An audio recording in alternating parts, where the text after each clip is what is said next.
What is good, ladies and gentlemen? It is the Mass Reviewer back again with another review, and we are finally doing a review for John Wick Ballerina. That is right. It's called Ballerina. It is from the world of John Wick, and it is.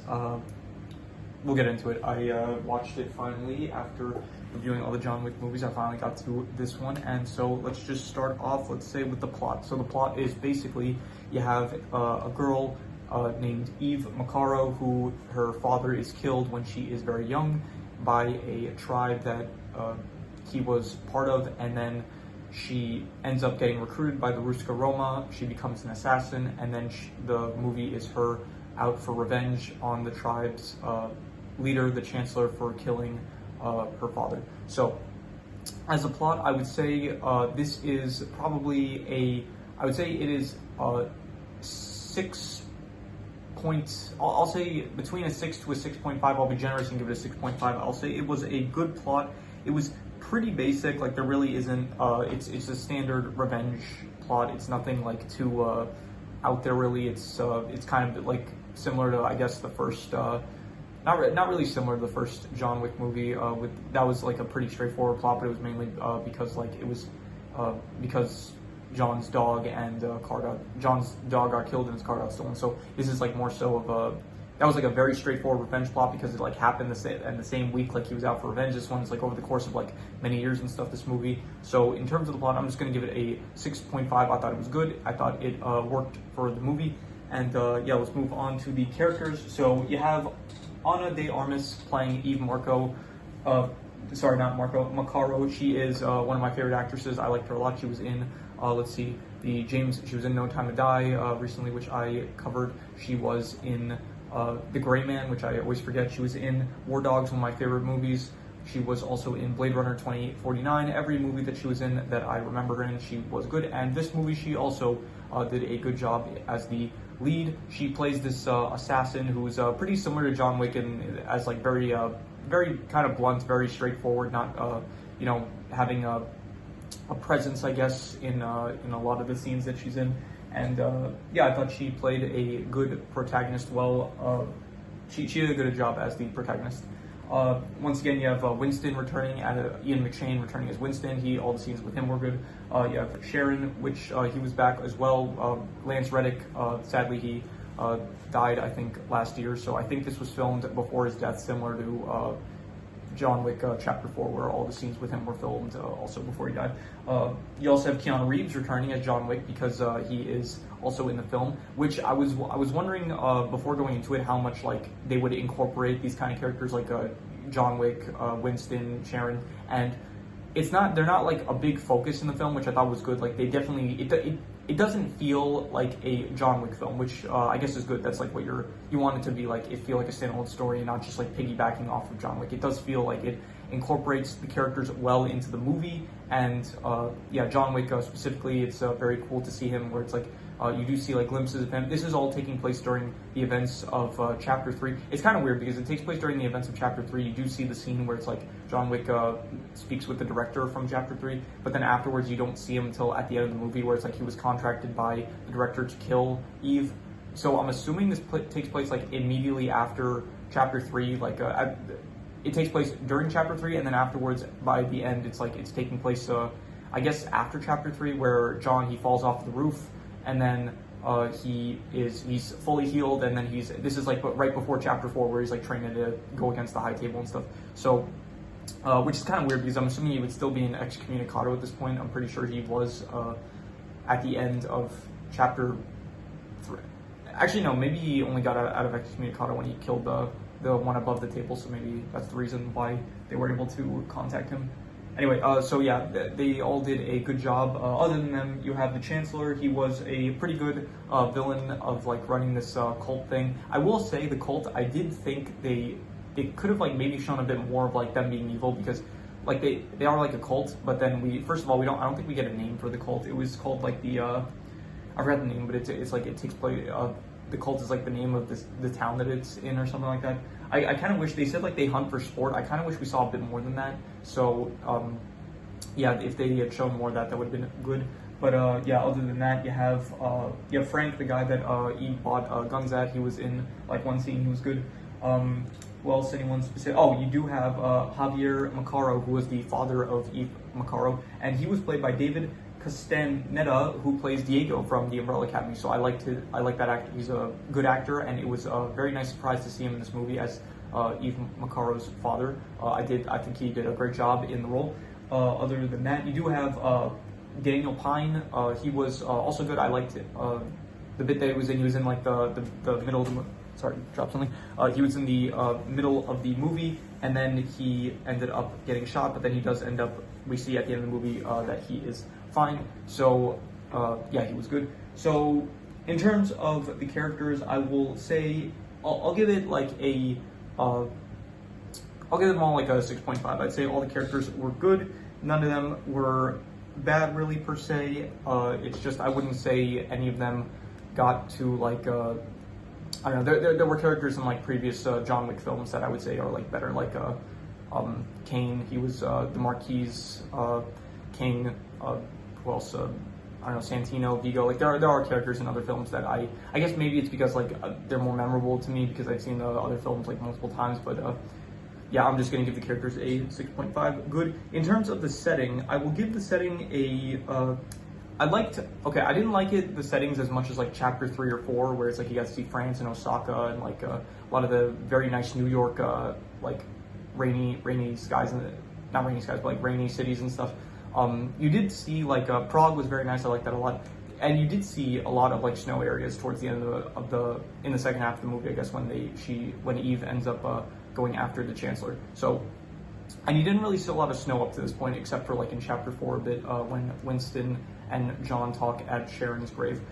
So in terms of the settings, I'm just gonna give it a 6 out of 10. Like they were above average, I'd say, but like they weren't like anything too special, anything like that really, nothing really like stands out, I would say. I guess the thing that stands out most was like in the end with like the snowy town that the conflict takes place in, but even then it's, you know, it wasn't like my favorite location in the entire franchise. I guess it was like a bit better than, I think, here, let's see, like chapter 2 that had like the Italy scenes, which I guess it was kind of on par with like the Italy areas, I would say, and chapter 1 didn't really have too many different settings. So yeah, I'm just gonna give the settings like a 6 out of 10. I still like the world. It didn't show actually too much of the world. Like I think there's one scene with a gold coin in the entire film where it's like Eve asks, actually like maybe 3 scenes. Okay, there are a few scenes with the gold coins, which was good. But other than that, like you do see more of the Ruska Roma, which is nice. I did actually very much like the training scene at the start of the film. That was very cool to see. Other than that, though, you don't really see too much of the world. You do see like Prague, which is like, it's always nice to see a continental in a different country. And but it is very much focused on like this cult area that is kind of separate from the world of like John Wick, or it is part of the world, but it is like kind of its own separate thing, like unrelated to a lot of the different organizations in the criminal underworld. In fact, I don't even think they mentioned the High Table at all in this movie. So, but yeah, I would say the setting was above average. It is not my I'm being a bit harsh about this. I would kind of give it like a 6 to a 6.5, but I'm just giving it a 6. It was definitely not as interesting as some of the other settings that was used in the franchise. In terms of the action, though, 8.5. This is still like it's part of the John Wick franchise. They have some incredible action with this, with the flamethrowers, very cool. A lot of grenades, a lot of explosions in this one specifically that I don't remember there being in some of the previous films. Like there weren't as many. Like John Wick, he's very much like a guns guy, but Eve, she uses like grenades, she uses flamethrowers, she fights with like ice skates at one point. It is very cool to see. 8.5. It is amazing action, love watching it all. And you do even see John Wick, like even towards the end, you do see him get some action a bit, so it's not just Eve. But Eve definitely is the one doing most of the action in the film. Also at the very start, you do have her father doing some action. Daniel Pine, he gets into like some fights and stuff, and the action is just overall, it's an 8.5. It's amazing. It's the thing that this franchise does best, I would say. And so, yeah.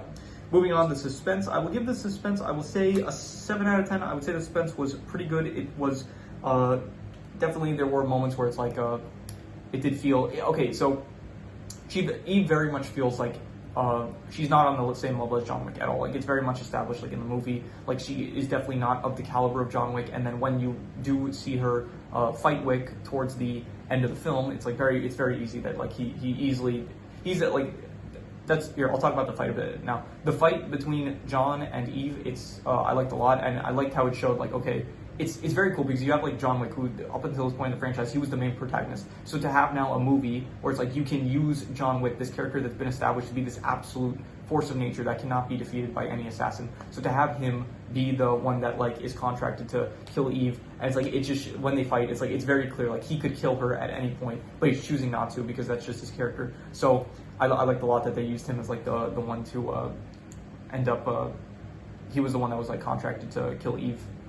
So that was good. And there were moments where it's like it does feel like it does feel kind of like, okay, she does have a bit of plot armor. There were moments where it's like okay, it kind of feels a bit like she's getting lucky with a lot of these fights, and she happens to be coming out like she's taking on swarms of enemies at once, and she's shown to not be of the same caliber. Like when John Wick does it, it's like believable because it's like not believable, but like it's been established that this character is like the Baba Yaga. He is very much capable of taking on swarms of enemies, and then you have Eve, where it's like she's not as experienced, and so when she takes on like swarms of enemies, there is a bit of like okay, I feel like she shouldn't really be able to do this because like she's not like some legend in the criminal, like if a legend in the criminal underworld is able to do it, it's like, okay, yeah, sure, you can believe that. But when it's just Eve, it's like, okay, it feels a bit like she has some luck and some plot armor on her side. But other than that, yeah, the suspense was I'd say it was pretty good. There were like a lot of moments where you did want to see like, okay, how is she going to get out of this situation, what's going to happen, like a lot of yeah, like a lot of stuff where it's like when she's captured by the Chancellor and stuff. She does get captured by the Chancellor, and then the Chancellor leaves the room to talk to Lena, which I forgot to mention her character. She's the sister of Eve. She was also good. I thought she was not really in the movie too much, but you know, the parts that she was in was good, I guess. So the Chancellor talks to Lena, and then it's revealed that like Eve and Lena are sisters, and then it shows Eve escapes, but you don't see how Eve escaped. So it's like it kind of like breaks some of the suspense. It would have been nice to see like how she actually got out of that situation, but I digress. Anyway, so the worst part of the film, I would say probably the worst part is just that, okay, so it is a good thing that it's part of the John Wick world, but because of that, kind of the expectations for it are like much higher as a film. So it's like it is it's not like a John Wick film, but it does like it is part of the world. So it's like you do come into it expecting like a certain amount of I had very high expectations for the film. That's what I'm saying. So because I would say the worst part is that it doesn't exactly live up to any of the other films in the franchise, I would say. If anything, I think it maybe gets to about the same level as Chapter 2, which is my least favorite film of the franchise. It is still a very good film, and I gave Chapter 2 a 7.5, which would be a very good film. However, it does only, I would say, out of all the films, it only manages to get up to maybe their, I'll give my final ranking at the end, but for score for the film. So, yeah, so the worst thing I would just say is that it does not live up to any of the other John Wick films, I would say. So because of that, like it has like a large burden to carry of having to, like it does feel like a movie of its own, but it is part of the world of John Wick, and it doesn't exactly, it doesn't compare to a lot of the most of the other John Wick movies, I'll say. So because of that, just that whole fact I don't know what to call it, the expectations for it ended up coming out to I don't know, all that I'll just call it like a 6 out of 10. I guess it above average met the expectations that I was hoping for it, I guess, for as a John Wick film. I don't know how to describe this, but that is the worst thing I would say. In terms of the best thing, I would say anything specific I have in mind, probably not really. I'll just probably reuse the action score, I guess. So I will give it a 8.5 once again for the action, which was amazing. I liked it a lot, and yeah. So any extra details? Let's see here. A lot of the assassins, like they did end up going after Eve and Daniel Pine in the Continental, and so I guess they didn't care, I guess, about the rules, even though it's pretty well established in the world that like if you conduct business on continental grounds, you're gonna get it's not gonna end well for you. So I guess they didn't care, but whatever. I did like though that like the Continental, like the head of the Continental in Prague, he was like understanding. He was like, okay, yeah, I get you didn't break the rules. And so I like the scene where it's like they execute the two other assassins that ended up going after Eve and Daniel Pine. But then they let Eve go. She was like, okay, fine, we understand that this isn't your fault, but you have to get out of here. I like that scene. Other than that, the ice region, yeah, that was cool to see. Interesting that you got like a different perspective, I guess, of not perspective, but you got like a different area kind of that you didn't see much of in the John Wick world. Other than that, I really liked Prime Health John Wick going up against Eve. That was very cool to see. Anything else? I did like at the so like Eve, she does talk with Wick, and they talk about like opening doors and stuff, and it was kind of ambiguous, like the whole conversation. It was like, how did you get out or something like that, and he was like, I want like if you want to get out, like walk through the door, like the door's unlocked and stuff. They were talking about that, and it was kind of, I guess it's like up to the viewer to decide like what exactly they're referring to. It's like leaving the door. It could either mean like getting into the world of assassins and the criminal underworld, or it can mean like leaving the doors and leaving, as in like leaving the world of it. Like, so it's either entering the world or leaving the world when you talk about going through the door. So yeah. Anyway, I don't really know what it meant. I think John was referring to like leaving the world, and she was referring to entering the world, because at the time she wanted to become an assassin, I think so. And I did like when John was like, I'm working on it, when he was like saying how he's still in the world of assassins and stuff. Anyway, I did like at the end where it's like it does end with her walking through a door. I thought that was a nice callback to that conversation that she had with John. And yeah, that is all my extra details. So I will do the calculations. So King Crimson. All right, so it ends up coming out to exactly a 7 out of 10, which would be pretty good. And I would probably give it between, I would say, not between, I think I would give it a solid, I would say 7.5, I think. I think that is about where I would say like between a 7 to a 7.5, which is between like pretty good and very good. And I'll be generous, I'm going to give it a 7.5, which would pretty much tie it about like, yeah, I would say like it's about on the level as John Wick Chapter 2. So they would be tied for like I think the next video is probably going to be a ranking for all the movies in the John Wick franchise. It will not include the Continental series, which I have watched. However, I'm not going to include it because I need to rewatch it. So eventually I will rewatch it, and then I'll get a review after that, and then I will do a tier list for all the projects in the franchise. Yeah, and I'll also probably do a tier list for the characters in the coming days. So look forward to that. And yeah, so overall I would give it a 7.5. I thought it was a very good movie and a comfortable addition to the franchise. And yeah, that is pretty much all there is to it. So if you have any recommendations, any movies, shows, anime, video game stories, anything you would like me to review, leave it in the comments and I will maybe possibly check it out. But with that said, that is pretty much all there is to it. So let's leave it at that.